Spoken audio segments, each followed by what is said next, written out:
परम पिता परमात्मा पूर्ण ब्रह्म सारी सृष्टि के रचनहार कबीर परमेश्वर जी की असीम रजा से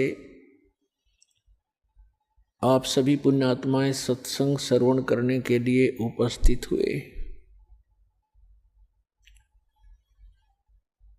धन्य है आपके माता पिता जिनसे जन्म हुआ, और धन्य है आपका जन्म जो ऐसे समय में आपको मानव शरीर मिला। मानव शरीर प्राप्त करके प्राणी क्या करता है, उसे करना क्या चाहिए, मनुष्य जीवन का मूल उद्देश्य क्या है, इसका ज्ञान सत्संग से होता है। बहुत ही पुण्यकर्मी प्राणी को मानव शरीर प्राप्त होता है। उससे भी पुण्यकर्मी प्राणी वो है जिसके अंदर सत्संग परमात्मा की चाह है, प्रेरणा है, जिस कारण से वो कहीं ना कहीं भटक रहा है, कोई ना कोई भक्ति विधि अपनाए हुए है। और उन सब से उत्तम वो प्राणी है जिसके अंदर भक्ति की प्रेरणा है और उसको सतगुरु मिल जाता है मानव शरीर के अंदर। तो पुण्यात्माओं, आप उन पुण्यकर्मी प्राणियों में से हो। उन best, good, better, best 3 quality होती हैं। आप उस बेस्ट क्वालिटी की पुण्यात्मा हो जो आपको ऐसे समय में मानव शरीर मिला, इस भक्ति काल में, मोक्ष काल के अंदर, मोक्ष समय है ये, मुक्त होने का ये गोल्डन चांस इसी समय होता है कलयुग के अंदर ही, और वो ये है बीचली पीढ़ी। और अब जिसको ये मानव शरीर प्राप्त है, आप बहुत ही पुण्यकर्मी प्राणी हो, आप युगों युगों से परमात्मा के चरणों में रहे हो, लेकिन आप गलती कर गए, यहां से निकल नहीं पाए। आपके पास इस भक्ति समय में की हुई भक्ति साधना की जो पूंजी थी, जो आपकी भक्ति धन था आपका, वो बहुत घना था, जिस कारण से आप न जाने कितने युगों तक फिर सिलप गए। जो पुण्यात्माएं इस मोक्ष काल में पार नहीं हो पाएंगी, उनके पास भक्ति धन तो बहुत हो जाएगा, क्योंकि सत साधना ऐसी है, इसकी भक्ति से, इसकी साधना से भक्ति धन बहुत हो जाता है। और यदि पार नहीं हुआ और फिर वही रह गया, तो फिर उसको लुटेरे लूट लेते हैं। ये काल एक लुटेरा है जिसके लोक में आप रह रहे हो। ये 1 नंबर का ठग है, बटपारा कहा है संतों ने इसको, जो सुनियोजित तरीके से आपके भक्ति धन का नाश करवाता है।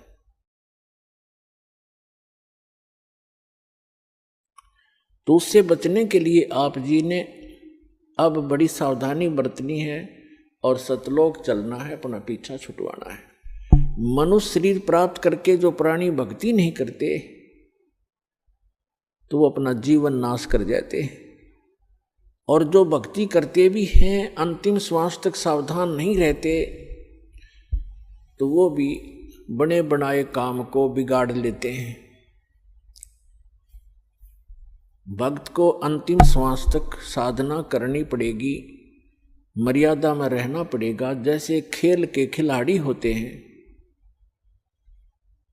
वो जहां से स्टार्ट करते हैं, यानी कोई डिस्ट्रिक्ट स्टेट से स्तर से, जिला स्तर से खेलना शुरू करते हैं, वहां भी नियम वैसे ही हैं, और वहां सफल होते हैं, फिर वो राज्य स्तर पर खेलते हैं, वहां भी वही नियम है, और अंतिम गेम तक उन्होंने वैसे ही मर्यादा में रहकर ही सावधानी से खेलना पड़ता है, तभी वो सफल होते हैं। इसी प्रकार प्रत्येक सदग्रंथ में कहा है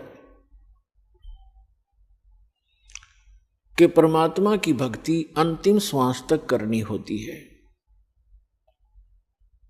परमात्मा कहते हैं, राम नाम रटते रहो जब तक घट में प्राण, कभू तो दीन दयाल के बनक पड़ेगी कान।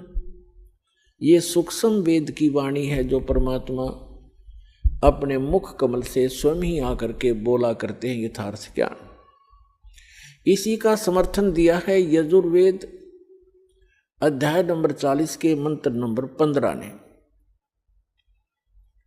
उसमें कहा है कि वायु अनिलम अथ इदम भस्मांतम शरीरम ओम कर्त्यो समर किलबे समर और कर्त्युम समर।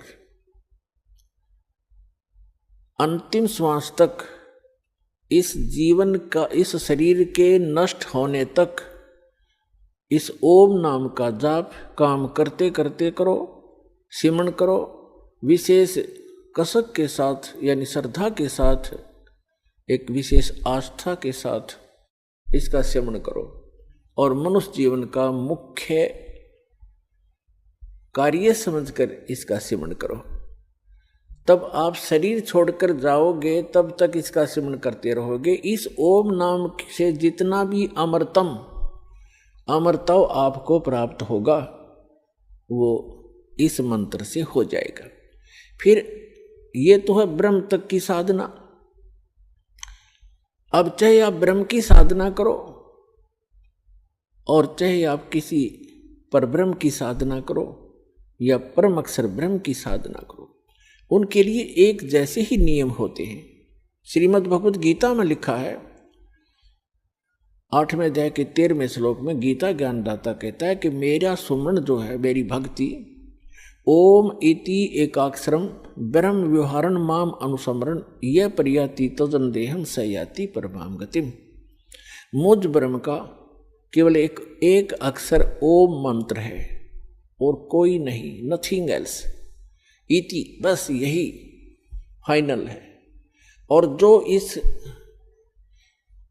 यह प्रयाति तजन देहम शरीर छोड़ते तक इसका सिमरण करता हुआ, उच्चारण करके सिमरण करता हुआ जो शरीर छोड़कर जाता है,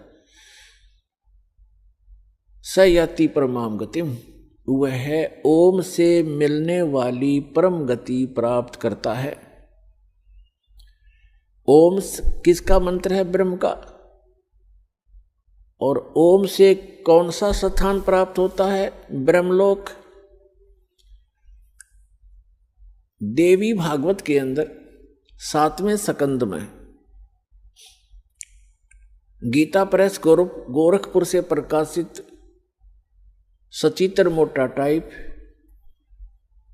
केवल हिंदी के पृष्ठ नंबर 562 और 563 पर स्पष्ट किया है। देवी हिमालय जी को कह रही हैं कि सभी पूजाएं त्याग दे, अन्य किसी देव में आस्था मत कर राजन, केवल एक ब्रह्म की साधना कर, ओम उसका नाम जाप है, ओम का सिमरण कर और ब्रह्म पाने का उद्देश्य कर, इससे तेरा कल्याण हो जाएगा, तू ब्रह्म लोक में चला जाए, उसको प्राप्त हो जाएगा ब्रह्म को। और वो ब्रह्म, वह ब्रह्म ब्रह्मलोक रूपी दिव्य आकाश में रहता है, यानी वो ब्रह्मलोक में रहता है। यजुर्वेद अध्याय नंबर 40 के मंत्र 17 में 2 पुरुष बताए। एक तो ये वेद ज्ञान दाता ब्रह्म है, ये कहता मैं ब्रह्म हूं, सो अहम खम ब्रह्म, अहम ओम खम ब्रह्म, मैं ओम, मेरा ओम नाम है, मैं ब्रह्म हूं। और खम माने ब्रह्मलोक रूपी दिव्य आकाश में, वहां मैं रहता हूं। और जो पूर्ण परमात्मा है वो गुप्त है, वो प्रोक्ष है, वो ऊपर के तेजों में लोकों में रहता है। यजुर्वेद अध्याय नंबर 40 के मंत्र नंबर 10 से 13 तक स्पष्ट कर दिया है कि परमात्मा की यथार्थ जानकारी, परमात्मा कैसा है, वो जन्म लेता है नहीं लेता है, साकार है या निराकार है, उसके विषय में तत्वदर्शी संत बताते हैं। धीराणाम, उनसे सुनो, तत्वदर्शी संत वो बताएंगे वास्तविक ज्ञान, उनसे सुनो। और विद्वान और अविद्वान की पहचान भी वो संत बताएंगे। फिर श्री मद् भगवत गीता अध्याय नंबर 4 के श्लोक नंबर 32 में वर्णन किया है के यज्ञों की विशेष विस्तृत जानकारी सच्चिदानंद घन ब्रह्म के मुख से बोली हुई अमर वाणी कबीर वाणी के अंदर विस्तार के साथ कहा गया है। वो तत्व ज्ञान है, उसको समझने के बाद प्राणी फिर पूर्ण रूप से सब कर्मों से मुक्त हो जाता है। चौथे अध्याय के 34वें श्लोक में गीता जी में कहा है, उस तत्व ज्ञान को तत्वदर्शी संतों के पास जाकर समझ। वो तत्वदर्शी संत तुझे उस तत्व ज्ञान का उपदेश करेंगे। इस अध्याय के गीता ज्ञान दाता तो उस परम अक्षर ब्रह्म की, उस सच्चिदानंद घन ब्रह्म की जानकारी भी नहीं रखता, उसके पाने की विधि उसके पास नहीं है। उसके लिए परमेश्वर स्वयं आते हैं, अपना अमृत ज्ञान आपके लिए यहाँ भरकर चले जाते हैं अपनी अमृत वाणी में, फिर अपने गवाह बनाते हैं प्रत्येक युग में। अब कलयुग में जो उन्होंने अपने साक्षी बनाए हैं, आदरणीय धर्मदास साहिब जी बांधवगढ़ वाले, उनको परमात्मा मथुरा में मिले, जहाँ पर वो अपने हिंदू धर्म के गुरुओं द्वारा बताई हुई साधनाओं के आधार से तीर्थ यात्रा पर निकला हुआ था। उनको ज्ञान दिया, सच्चाई से परिचित कराया। उसके बाद वो प्यारी आत्मा परमात्मा के चरणों में पड़ के बुरी तरह रोई। फिर उसको परमात्मा सतलोक लेकर गए, जहाँ से हम आए थे, और जो वो सुखमय स्थान है जहाँ कभी जरा और मरण नहीं होता, जहाँ वृद्ध अवस्था नहीं है, जहाँ मृत्यु कभी नहीं होती। फिर उनको तीसरे दिन वापस छोड़ा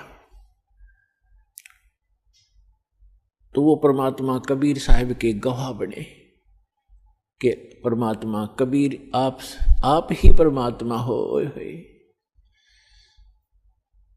क्या बताया है कि आज मोए दर्शन दियो जी कबीर, आज मोए दर्शन दियो जी कबीर, अमर लोक से चलकर आए काटन इस काल की जंजीर। अमर लोक से चलकर आए आप सीधे सहसरी जाते हैं। तो पुण्यात्मा उसके पश्चात उन्होंने अपने गवाह बनाए आदरणीय स्वामी रामानंद जी काशी वाले, उनको सचखंड लेकर गए।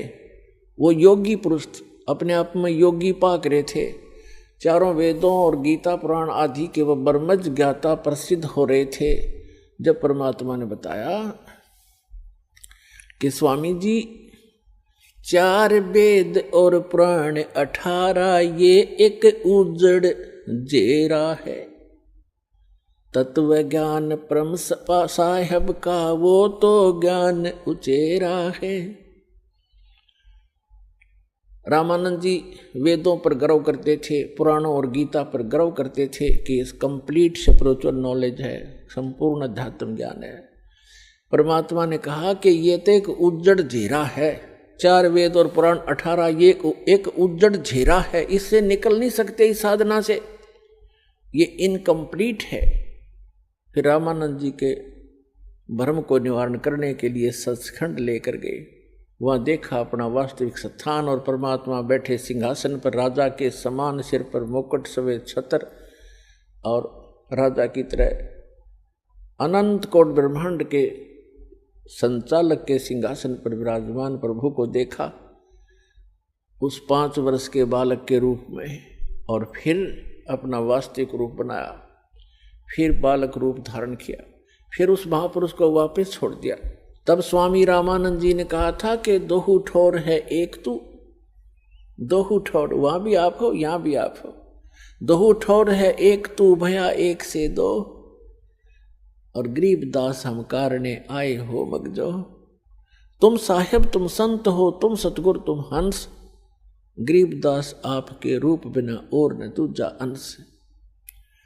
मैं भक्त, पहले तो विद्वान पाक रहे थे, मैं ऋषि को आवे थे स्वामी रामानंद पंडित जी। फिर कहते मैं भक्त मुक्त हुआ, मेरा भरम कर्म भयो नाश, गरीब दास निज ब्रह्म तुम, यानी निज ब्रह्म यानी वास्तविक भगवान आप हो, मुझे हुआ दृढ़ विश्वास।